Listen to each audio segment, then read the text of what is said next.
So one of the things that we sought to do with this event was try to frame Lord Dunmore's War from multiple different perspectives.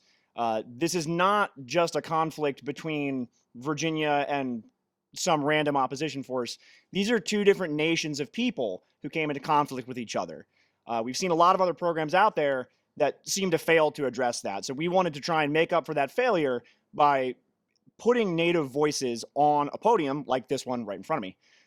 So without further ado, the next speaker I would like to introduce is Talon Silverhorn of the Eastern Shawnee Nation, who will be speaking to Shawnee perspectives on Lord Dunmore's War. So come on up, Talon.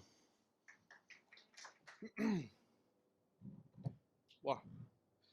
Well, welcome everyone. My name is Talon Silverhorn. I'm a citizen of the Eastern Shawnee Tribe from Oklahoma, and I am going to be talking about the Shawnee perspectives on Lord Dunmore's War in 1774. But not only just that, we'll be going a little bit beyond Lord Dunmore's War, and talking about some of the sort of causations for this conflict, misunderstandings over territory, the rights to what we would consider property, what creates that right, and just a myriad of cultural conflicts that have led to these things that we know as these Western conflicts.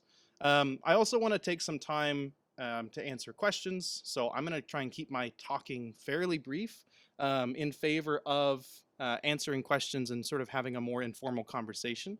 But if you would permit me just to introduce myself in my own language real quick, then we can go ahead and get started. So in someone what to I would say hato hako we sala sa mamo ne we sala sa mamo kwakila nila sa mamo yellow kwaki apog sa monki te ko ta ki mo Miami Oklahoma te Wayne dot Oklahoma te call kila nom so holy when alkani tosito ni Carrie Silverhorn te no Clint Silverhorn te Kokochi Teresa Blue Jacket te somewhat Lance Silverhorn. So I'll get all that. Yeah. So that introduction, I think, is always something I like to point out, and that we start very broad. So when I sort of began the introduction, I'm starting at an identity much larger than myself. So I told you that I was from the Eastern Shawnee Tribe. I told you where within that tribal community I was born. I told you what clan I am. And then I told you my name, my mother, her mother, my father, and his father. All of that information combined, you get a fairly three-dimensional picture of who I am within the community.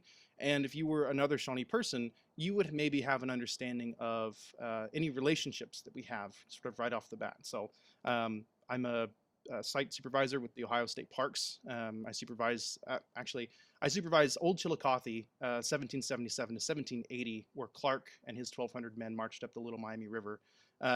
I'm probably the only Shawnee person that's been there in the last 200 years. But when we think about this sort of three-dimensional picture, I think what Davis was talking about is sort of these multiple perspectives, right? You have to be able to view something from multiple perspectives to get an accurate picture of it.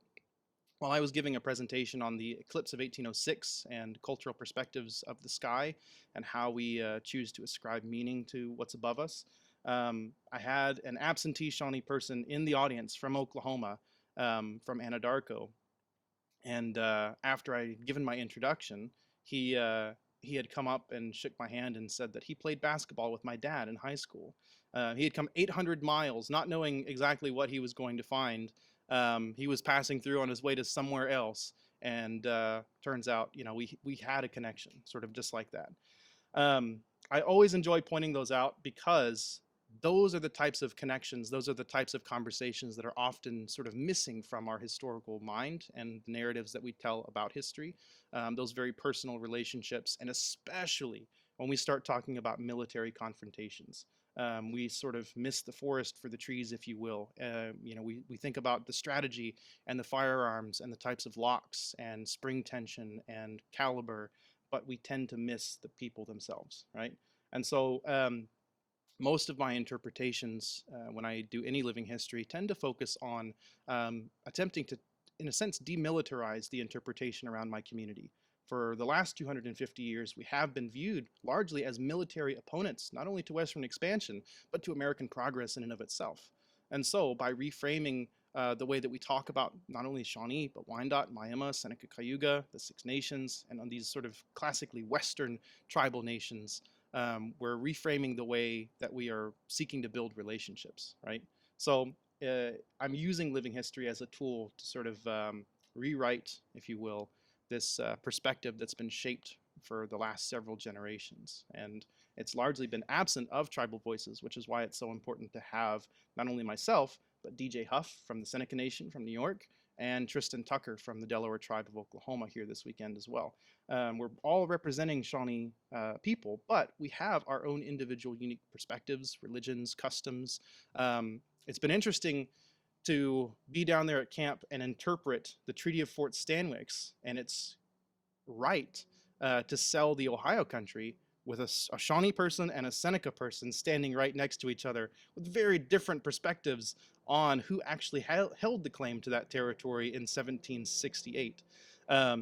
So I hope that when we're talking today, we can not only discuss the historical context of these events, Lord Dunmore's War, the Treaty of Fort Stanwix, the Treaty of Hard Labor, and what comes after, but also what comes way after. Because like I said yesterday downtown, for the last 150 years or so, our communities have been viewing these events from the perspective of Oklahoma, much hotter and drier and a long ways away down the trail of Indian removal.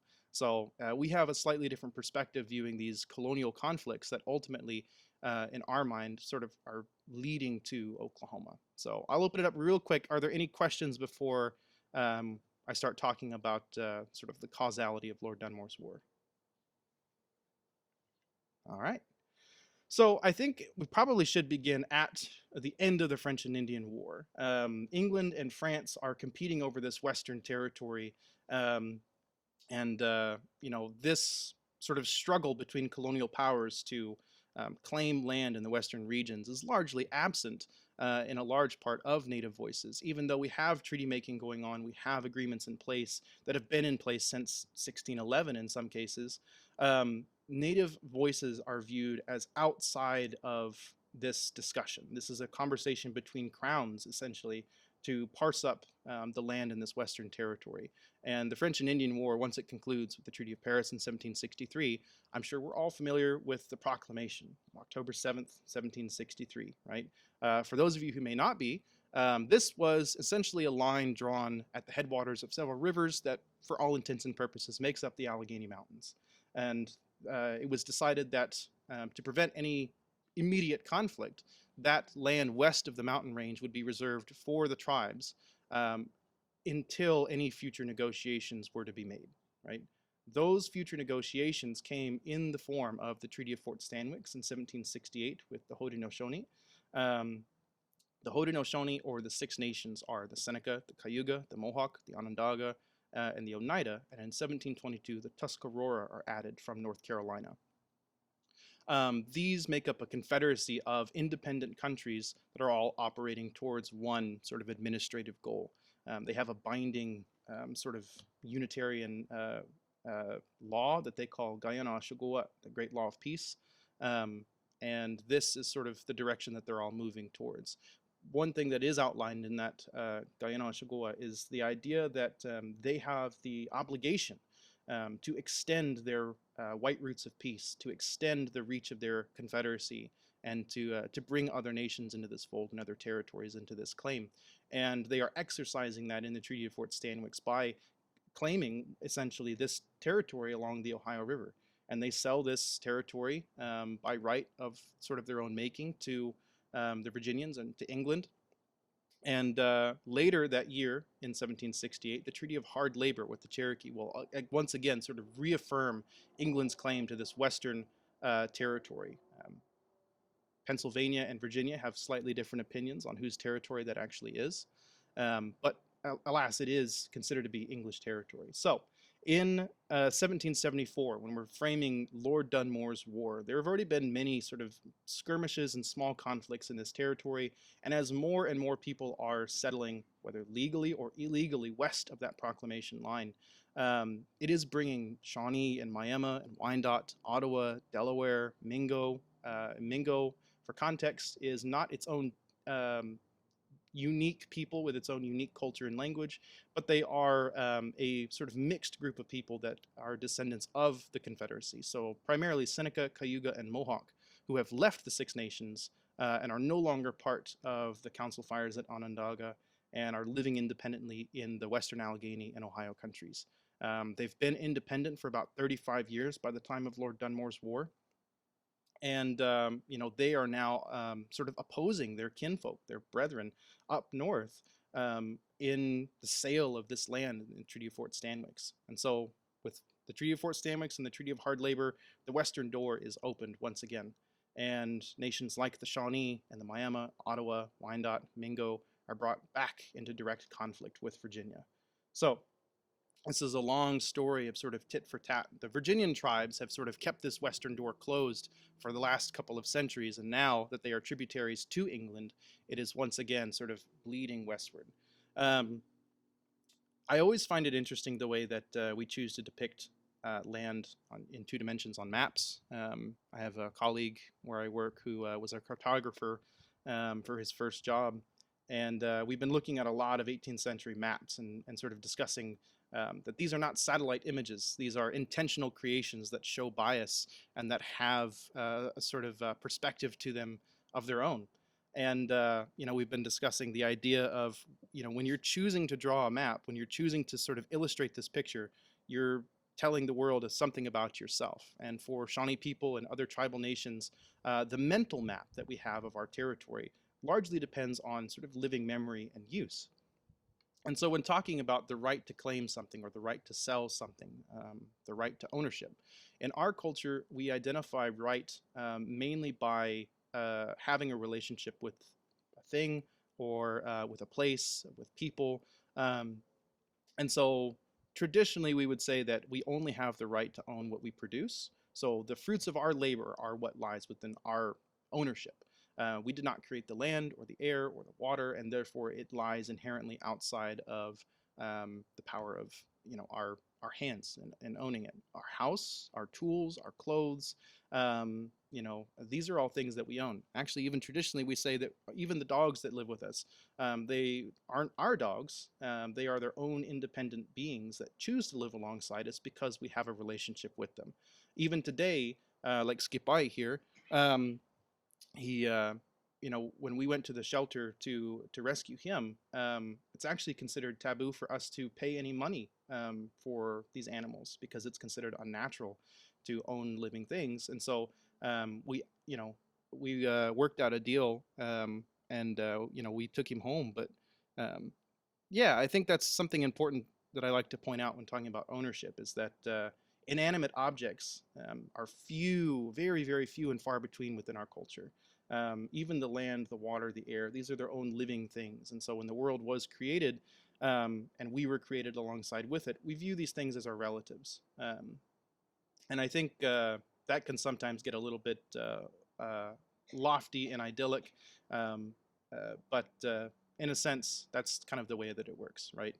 So when we die, typically all of our possessions are destroyed. Our homes are burned to the ground, our guns are broken, our kettles have holes punched in them, but nothing really happens to the land on which we once walked, and that's because it was never ours to begin with. And so communal use and communal value creates the sense of place for a people. So when we say, the place where our Shawnee people live, right? This is really talking about the place that we use, and that place can be anywhere. Today it's Oklahoma, right? Even though these are not our traditional homelands, this is the place that we currently use and steward, and that provides us our food and our water and our livelihoods. So this is our home. And in 1774, and for the majority of the 18th century, after some diaspora from the Beaver Wars, Shawnee people are migrating back into the Ohio country from the east, from the south, and from the northwest. So the Beaver Wars are largely 17th century conflict over natural resources and territory, again involving the Six Nations and the tribes in the Great Lakes region. And so Shawnee people had dispersed to places where some of our ancestral communities had deep connections, like Hopewell. But western Pennsylvania and the Allegheny down the Ohio River is most consistently what we identify as our homelands. In the Shawnee language, we call the Ohio River Pelewothepe, which means the Turkey River. And so in our mind, the Allegheny and Ohio are the same river. There's no distinction between the two. Sorry, Mississippi River takes the cake for the longest. But this western Allegheny from the kind of edge of Seneca country down through Fort Pitt and into Ohio and Kentucky and eastern Indiana is what we would identify as the place that we use, the place where our livelihood comes from. And most of the Shawnee communities during this time are sort of settled along this Ohio, Scioto, and Muskingum River valleys, with scattered communities moving slightly farther west, and a sort of thought towards a place called Cape Girardeau, a Spanish land grant in Missouri. So if you asked the Shawnee people, this area of what we would consider Western Virginia is Shawnee territory. If you ask the Senecas, they would say that they have the claim to it because they are the most powerful people in this region. You have the Cherokees, who believe that they have a right to claim this territory. Then there's also the Pennsylvanians and the Virginians who are claiming it for different reasons, right? So after the murder of Chief Logan's family, a man by the name of John Logan, Cayuga from Canada, who is living in the Western Allegheny country, most of his family is killed in a single fell swoop at Yellow Creek. Following this, he goes on a series of revenge killings that are incredibly brutal and bloody, and he is sort of out for the end of his life. He believes that this fight will be his last, and we would say that he paints himself black. Right? He is not intending to live through this conflict. He brings a small force of men with him that are already traveling alongside of him, and the ferocity that they display convinces the Virginians that this is actually a much larger fighting force than it really is. So much so that the worry of continuous Indian attacks or a larger attack is concern enough that we know that obviously these militias are mustered. The Royal Governor of Virginia believes that he is operating within the colony of Virginia, musters militias and marches them within the colony, as is his right as Royal Governor. And on October the 10th, 1774, a conflict is had at what is now Point Pleasant, West Virginia. I'm sure you all have been hearing about this all weekend long, so I won't go into any real details on the conflict itself. But Hokulesqua, a man by the name of Hokulesqua, or Cornstalk, he is one of the Shawnee leaders, and he is what we would call a Nimochinki. In this case, he's acting as the left hand of the community. So we say there's Mayo Winkit Nimochinki, the left and the right hand. These are often the individuals or headmen that are identified as the chiefs, right? I'm sure we're all familiar with this term of the chiefs: Chief Cornstalk, Chief Blue Jacket, Chief Little Turtle, etc. But in our kind of culture as a matriarchal, matrilineal community, these men are simply the messengers of the intent of the community. So Mayo Winkit delivers sort of peaceful terms and relations and smokes pipe, and Nimo Chinki delivers the tomahawk. This is the person that is responsible for the efforts of war within the community. And he's actually fairly reluctant to do so in this case, believing that this will only breed future violence and conflict, and a concern that we might as well kill all of our women and children now, and be done with this, right? So again, sort of mirroring what Logan is thinking here, that this will be the end of our community, right? Consistently, one thing that we see happen over and over again is the cession of Indian lands. And I think it's important to point out that while that is a consistent trend through history, Lord Dunmore's War is not in and of itself an attempt to gain more tribal lands. Virginia already believes that it has the claim to this territory and is exercising its royal right to defend what it believes to be part of its colony. The Shawnee and Six Nations and others who are also part of this conflict believe that they are defending their home country and territory from invasion, and they wish to return to the original boundary that was laid out in 1763. At Camp Charlotte, the speech that I read yesterday, given by Cornstalk to Lord Dunmore, sort of blames this whole thing on the Mingos, and says that the Shawnees have always wanted peace with you, and let no man tell you that this is not the case, right? And so he gave a belt of wampum, and during the exchange, we know that the return of any stolen property, which does also include enslaved people. I know of one specific court case from Williamsburg where a milliner in the city sued and had someone travel out to the Ohio country and bring back a woman who had run from her about 10 years earlier, and she was re-enslaved in Williamsburg after the ongoings at Camp Charlotte. She had 2 children by a Shawnee man, and it was determined that they would stay in Shawnee country as they had been raised as Indians and would not take well to being enslaved. But she was young enough that she could still have more children if her mistress wanted. So this has real consequences for people, those who have been previously adopted and are living as Shawnee people now, whether they be black or white, whether they be Virginians or other tribal people. There's a question again of right. Who are these people? And does their origin define them, or does their choice to stay within Shawnee country, and live as a Shawnee person define them now? And so, after all is said and done, the 4 Shawnee hostages, that was also part of the agreement, that 4 headmen or sons of headmen would travel to the capital city in Williamsburg and stay as hostages to Lord Dunmore to ensure peace until the following April. The idea being here that this is a more European tradition, the exchange of hostages during conflicts, whether they be heirs to the throne, whether they be financial advisors or other politically important people. They're serving as collateral in a sense. They are the living representation of peace. And I would say that even though there are no hostages exchanged the other direction, there are still plenty of Virginians, including Camp Charlotte in the Western Virginia territory, that are acting as hostages in a sense for the Shawnee as well. And so Wesakopoway, Janusa, Imkotimo, and Neewa travel through here, through Winchester, recorded by Nicholas Cresswell in November of 1774. And he says that he saw 4 chiefs of the Shawnee Nation, having been at war with the Virginians this summer. Having made peace with them, they are sending 4 men to Williamsburg as hostages. They are tall, manly, well-shaped men of a copper color with quick piercing eyes and good features. They have rings of silver in their nose with bobs about them that dangle above the lip.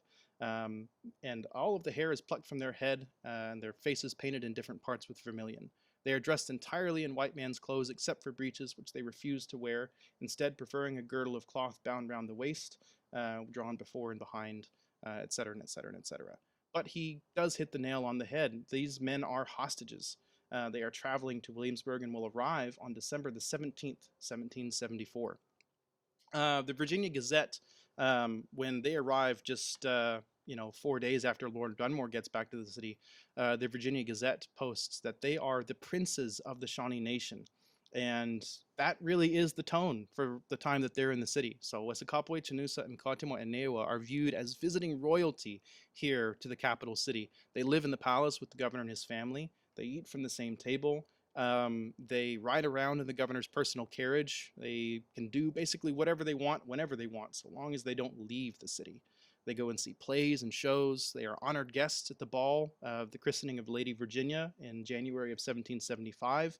And at that point, things are going so well that Wesakopoway, Cornstalk's son, is sent home shortly after that ball in January of 75. And Lord Dunmore says, hey, go home. Tell your father that everything is going great. Show him all the cool stuff you've got, and tell him that we're looking forward to April. I don't know if you know anything about what's going on in Williamsburg in 1775, but peace is somewhat hard to come by as the days tick on.